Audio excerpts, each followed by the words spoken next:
Hello. Well, I know a lot of leather workers sort of think about trying a new thing to make, a new product.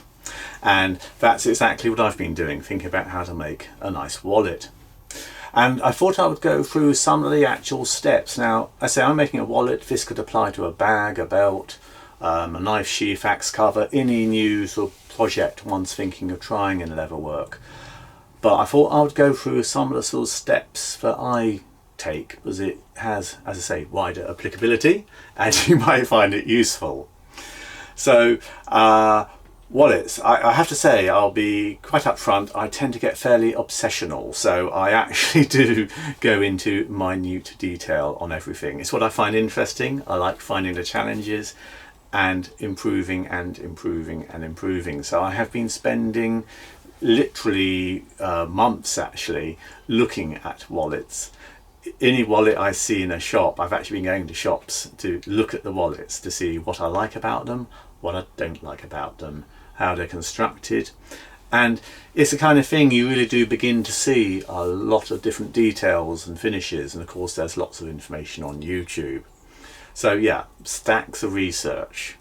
I talk to people about their wallets. It does get a new conversational area going. What do you like about your wallet? What don't you like? And you begin to get a view coming out.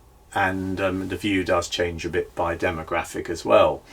Younger generation, fewer cards, don't really carry much cash. It's done on the phone or whatever. So the design of wallet basically needs to be slimmer, etc., etc.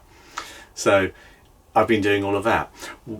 I've also been developing the tooling side, because I want to be able to make wallets at a competitive price.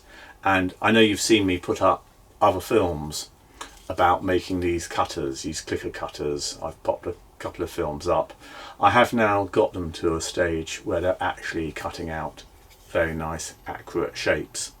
So what I'm doing, I'm using steel rule die, which is like a metal cutting strip of metal, which I bend with a special bending tool, a manual bending steel rule die bending tool, and I then put it around a wooden block, and I have these little holes to push the leather out when I've cut the piece of leather. I'm using a press, a 4-ton press, to cut them out, and it gets me all these little wallet components very accurately and quickly, which is great. So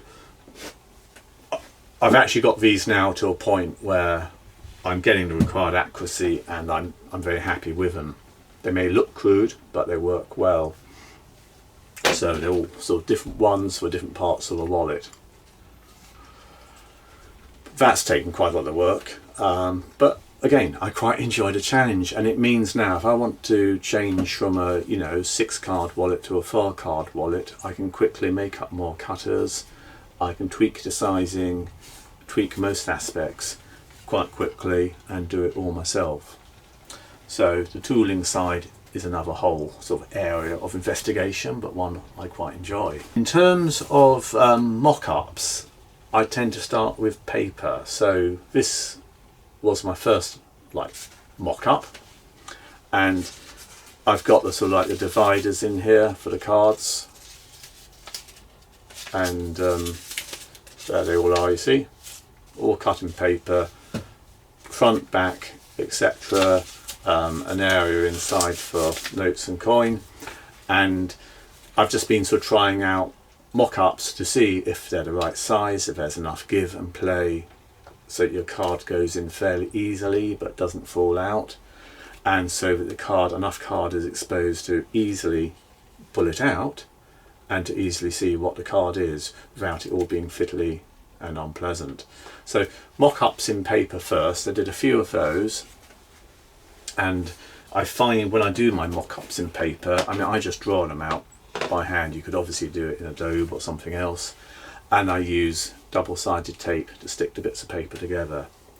So yeah, regardless of I know I'm talking about wallets, but if you're making tool covers, or I don't know, paintbrush rolls, or whatever you're doing, a mock-up is quite a good idea, because you begin to sort of get an idea of, does that fit in the case of a wallet in a pocket, is it a nice size to hold, etc.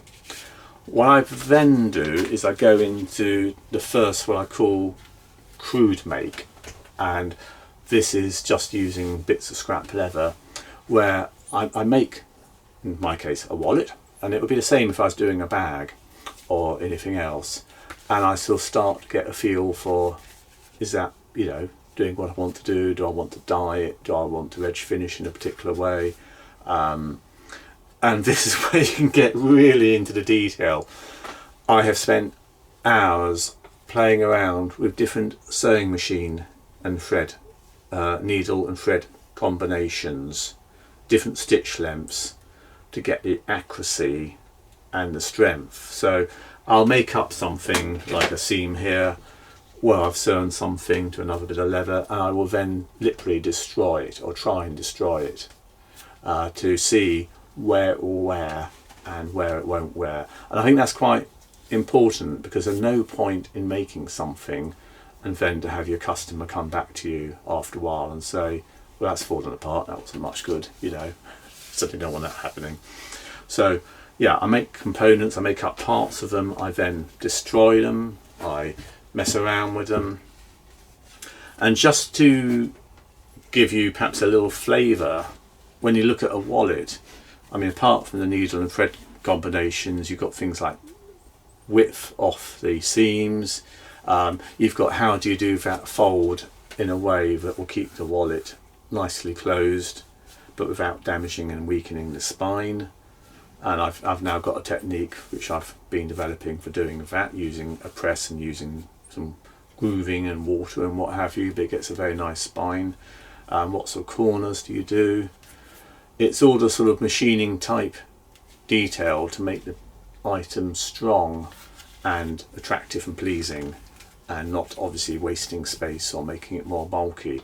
I have spent hours perfecting methods of thinning the leather dividers in a wallet, and in fact this is one of my later versions, but it's this was about number 4, I think it was, where I've got a wallet.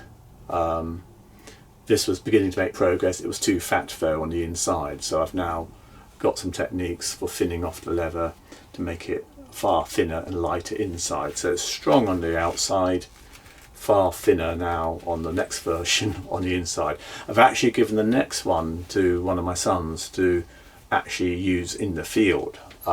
He's quite a sort of probably firmer handed person, and he can actually, you know, start pulling cards in and out, see how it wears on a daily basis. So yeah, part of the development process really. Lots of research, lots of development. I mean, I've been changing machine feet as well, and that's another story. But you learn an awful lot by trying something like this and going into what seems obsessional detail. You actually begin to come out with something that you think, yeah, that will be very nice when it's done. I'm getting there fast now. I've not got a lot more to do, and I'll be making some very nice wallets, which I'll be popping on my website. Be a little while, but not too much longer. So there you are. I just thought I'd give you that sort of bit of an introduction, how I go about sorting out a new product line, and hopefully there's something in there if you're thinking of trying a new product of some description. It will help you as well. Thanks so much for watching. Okay, bye bye then.